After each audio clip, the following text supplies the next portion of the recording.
जय हिंद, जय भारत, वंदे मातरम।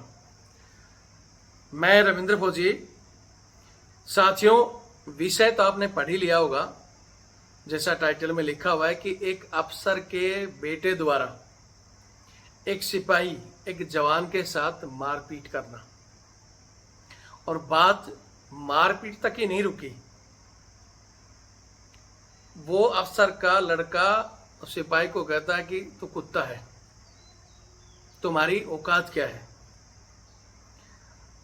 आज इस विषय पर चर्चा करेंगे। ये वीडियो कहाँ का है, इसके बाद क्या एक्शन होता है, इसकी भी चर्चा करेंगे।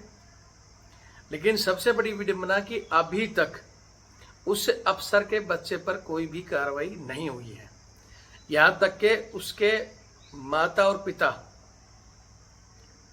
जो कार्रवाई करने वाले लोगों को आकर धमका रहे हैं, और उल्टा एक किसी को थप्पड़ भी मारा है। माँ बाप ने भी, बच्चे ने तो मारा, माँ बाप ने भी आकर थप्पड़ मारा है।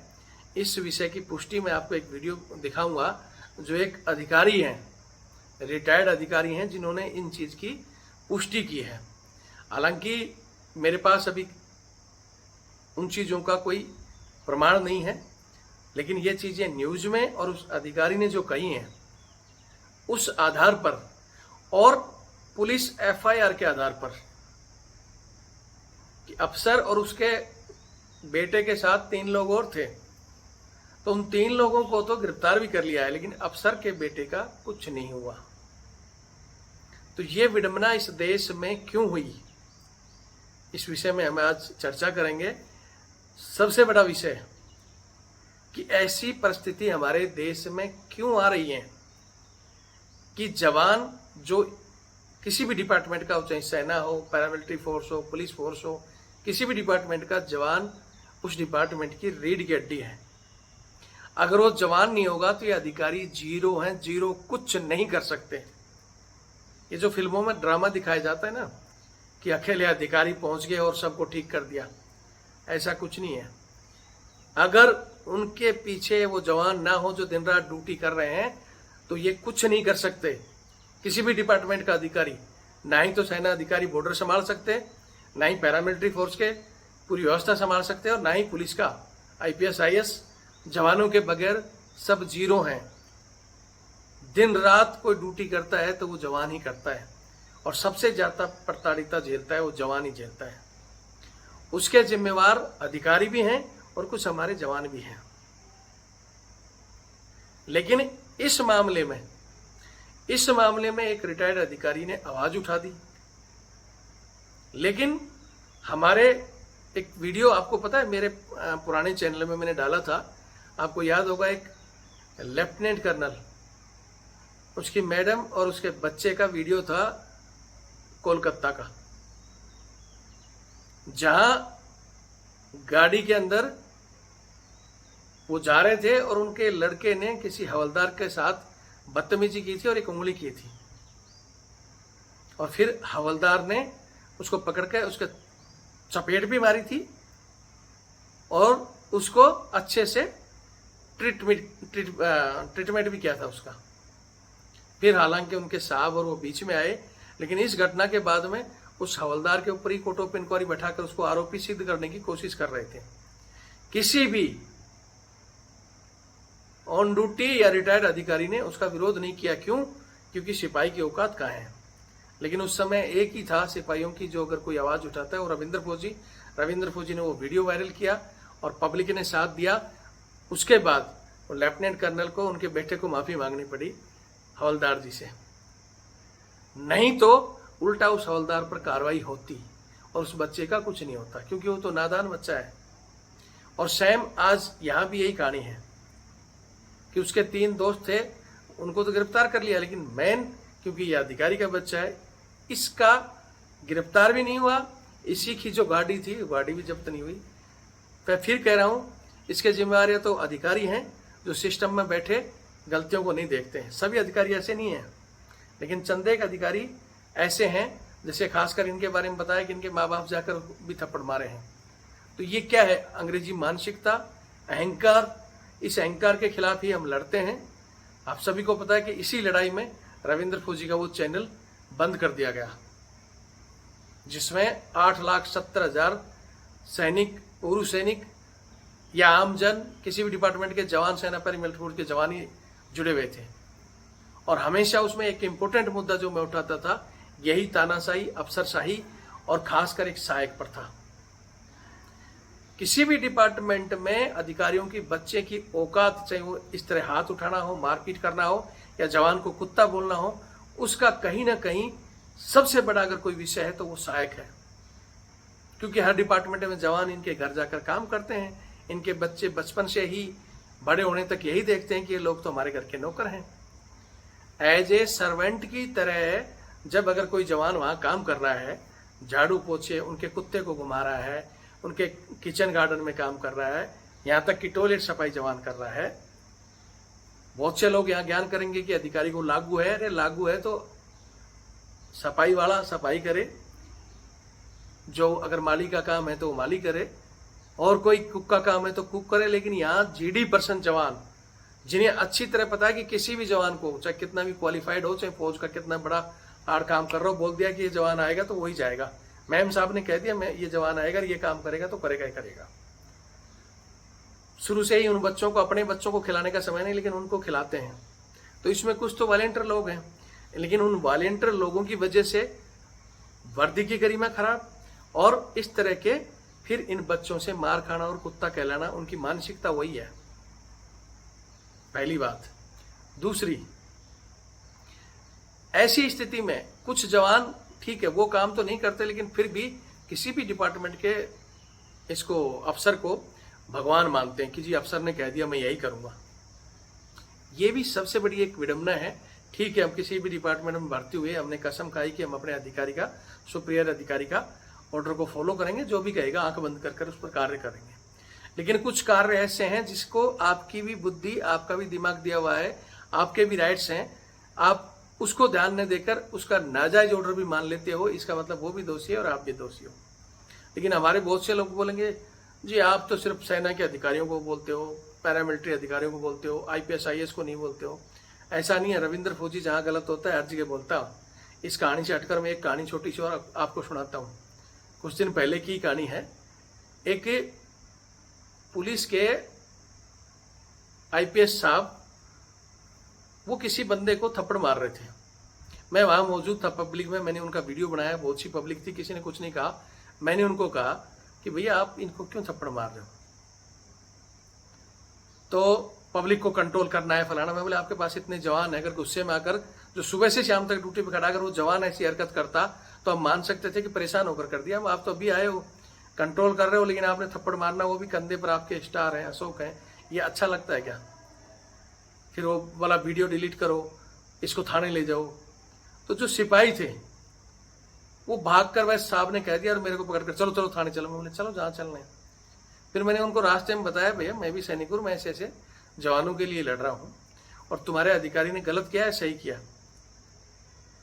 तो वो उनका जो जवाब था उतना गिरा हुआ, क्योंकि वो भगवान को कम मानते हैं, अधिकारी को भगवान ज्यादा मानते हैं।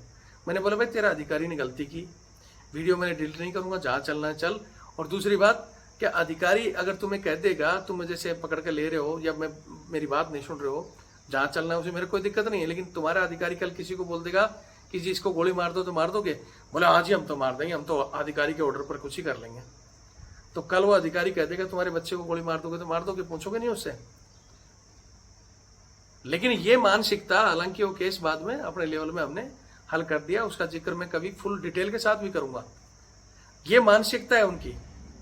अधिकारी नहीं आया बाद में, अधिकारी अपना साइड पकड़ गया, उसको पता है कि भाई बंदा ये अपनी जगह सही है, और अगर ये वीडियो वायरल हुआ तो अधिकारी की पैंट गीली हो जाती, जवाब देना मुश्किल हो जाता उसको।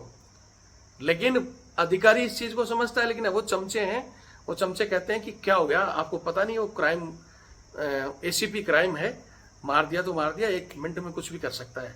मतलब ये मानसिकता ऐसी बनी हुई है लोगों की, या आपको इतना डराया धमका कर ऐसे रखा जाता है कि वो ACP क्राइम है, या हमारे बोलेंगे जी वो तो कमांडिंग ऑफिसर है, कुछ भी कर देगा, तेरा 10 नंबर पागल फार्म भर देगा, फलाना टिकड़ा। जबकि डॉक्टर फिट करते तो भी उनको अधिकार ऐसे दिए हुए हैं, और हमें इतना ही बताया गया है, इसलिए हम उनके पागलों की तरह उनके हुक्म को मान लेते हैं।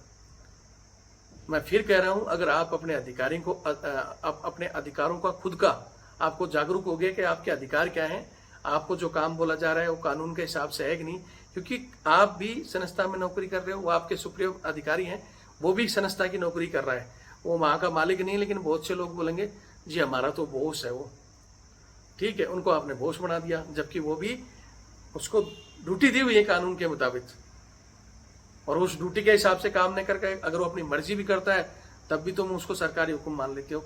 सरकारी हुक्म अगर मिल रहा है, आप आगे देख रहे हो, आंख बंद कर करो।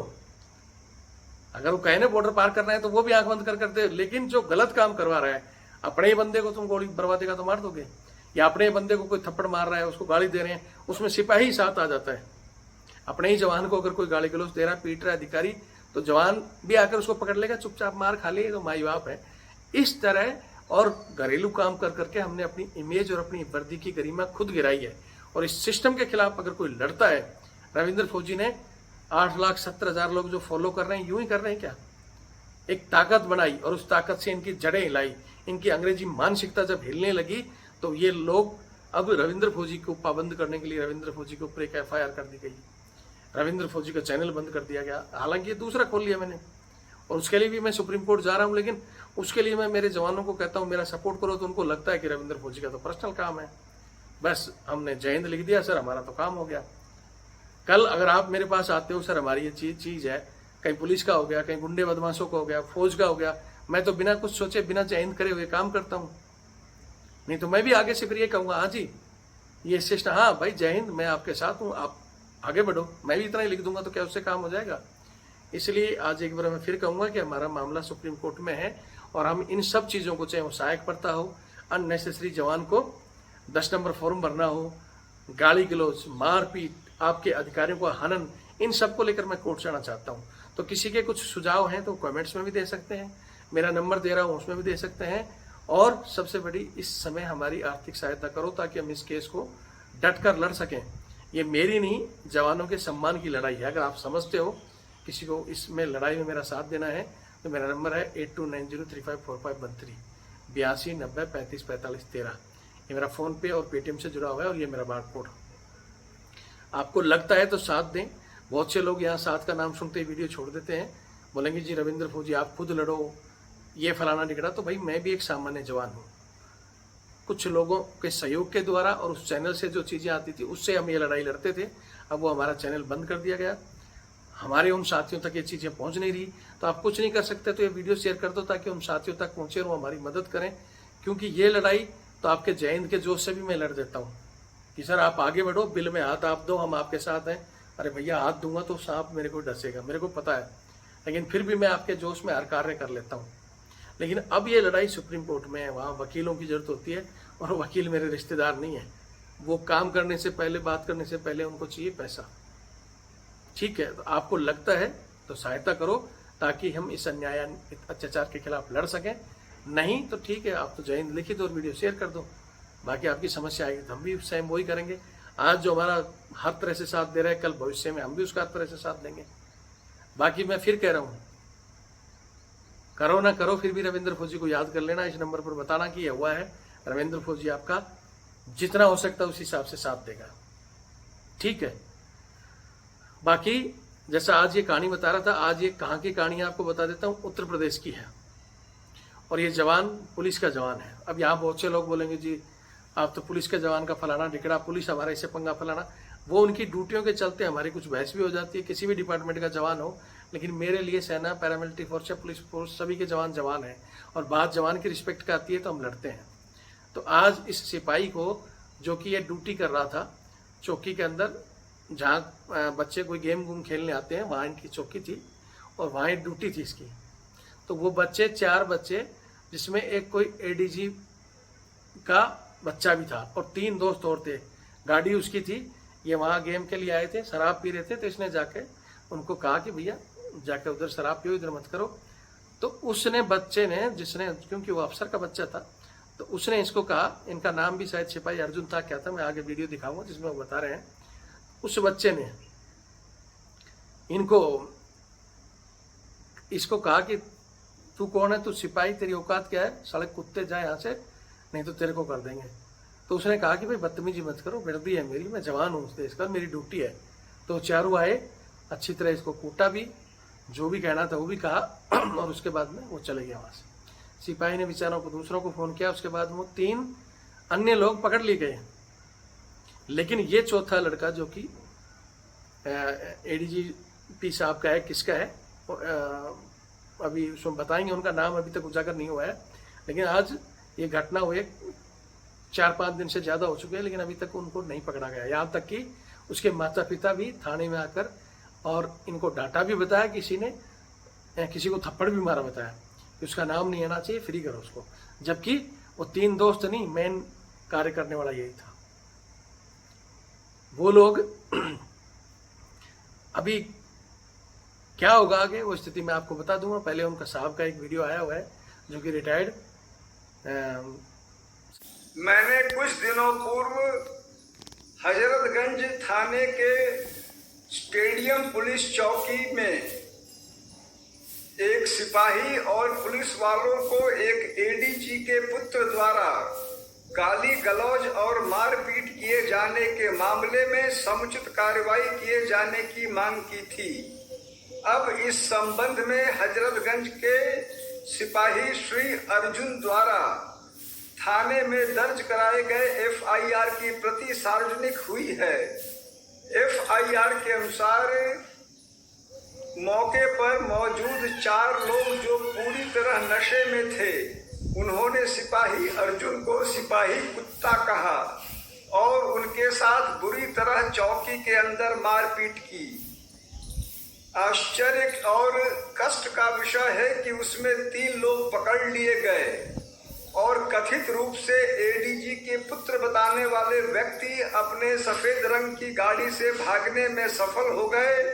अर्थात प्रथम दृष्टया यह स्पष्ट दिखता है कि पुलिस वालों ने एडीजी की संतान को जानबूझकर भगा दिया।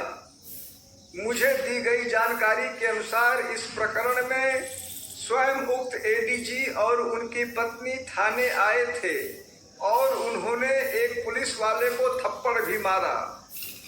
एफआईआर से इतना निश्चित रूप से प्रमाणित हो गया है कि 3 लोग गिरफ्तार हुए, चौथा व्यक्ति जो नशे में था वह सफेद गाड़ी से भाग गया।